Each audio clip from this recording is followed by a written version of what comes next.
আমাকে দেখতে ঠিক আমার মতো নয়, আমাকে দেখতে ঠিক আমার মতো নয়।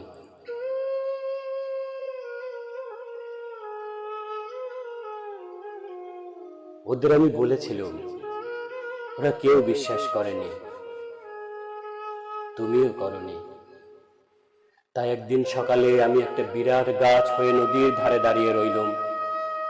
এক ঝাঁক পাখিকে ডেকে পাঠালুম, ওরা আমার ডালে বসে সিম্ফনি বাজাবে বলে। তুমি যখন চান করতে আসবে তোমাকে শোনাবে বলে। তুমি এলে, আমার ছায়ায় খানিক অন্যমনস্ক বসে রইলে। ওরা সবাই গাইল, আমি কত শির শির করে পাতা নড়ালুম, ফুল ছড়ালুম। তুমি জল ভরে চলে গেলে, আমাকে চিনতেই পারলে না। হায়রে দুঃখ।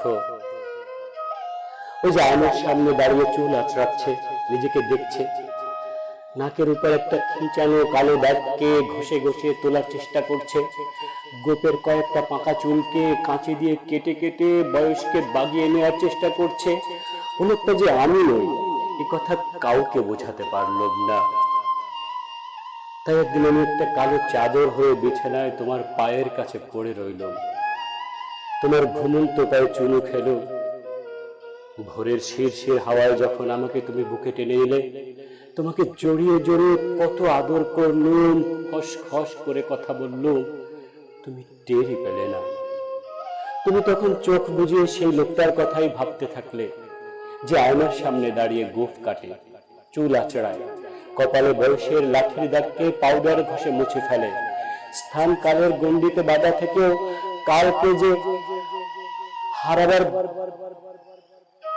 বৃথা চেষ্টা করে, যে লোকটাকে সবাই আমি বলে ভুল করে একটা নাম ধরে ডাকে, যেটা নাকি আমারই নাম।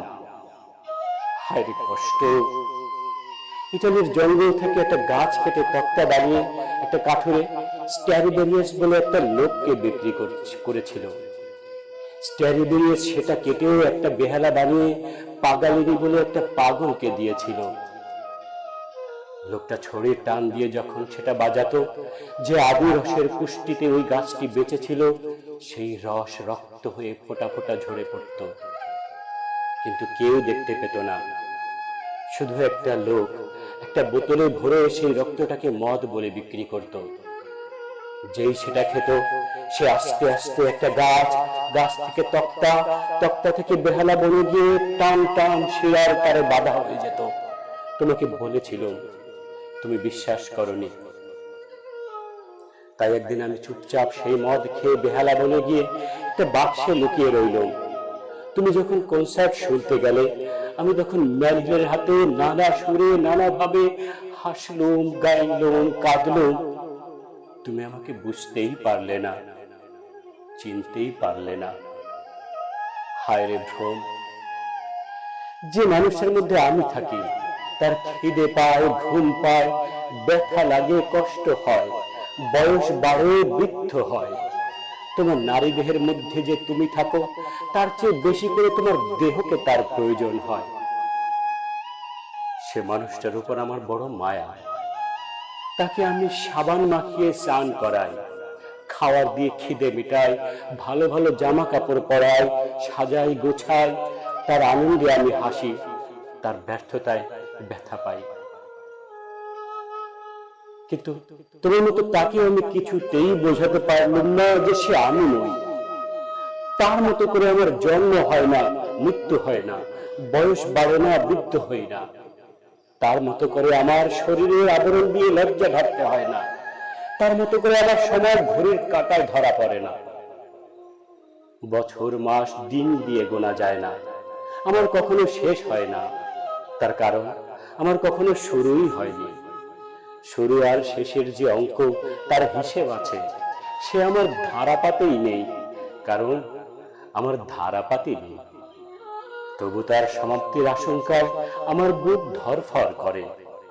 তার চোখ দিয়ে দেখা জগৎ, তার গলায় গাওয়া গান, তার বাহুতে জড়ানো নারী, তার বীজ থেকে জন্মানো সন্তান, হঠাৎ যেন মনে হয় আমার। তখন আমি তার চোখ দিয়ে কাঁদি।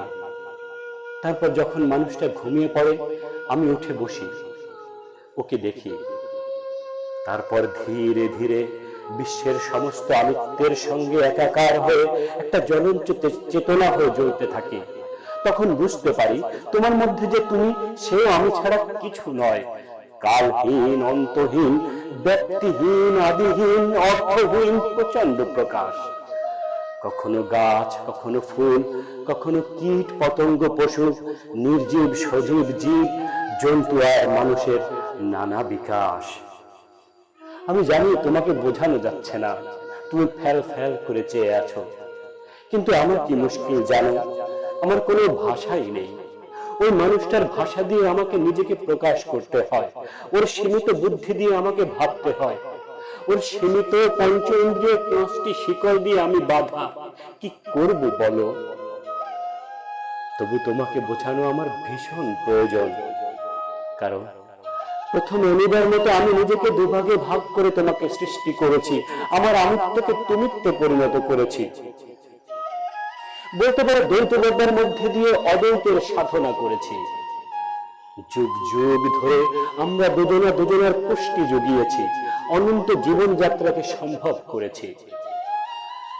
কখনো মাছ হয়ে আমি তোমার জালে ধরা পড়েছি, কখনো আমি বাঘ হয়ে তোমার মাংস খেয়েছি, কখনো তুমি ধানের খেতে ধান হয়ে জন্মেছ আমার পল্লী বৃদ্ধি করার জন্য, কখনো আমি দুধ হয়ে তোমার স্তন ভরিয়েছি তোমার সন্তান পালনের জন্য।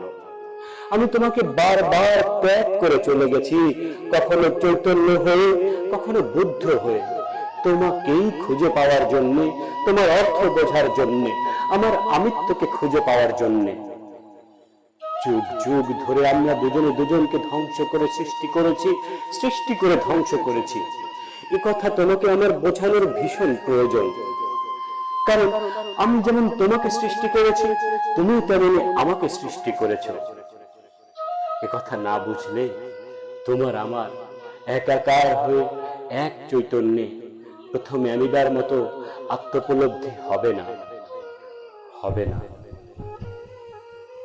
হবে না।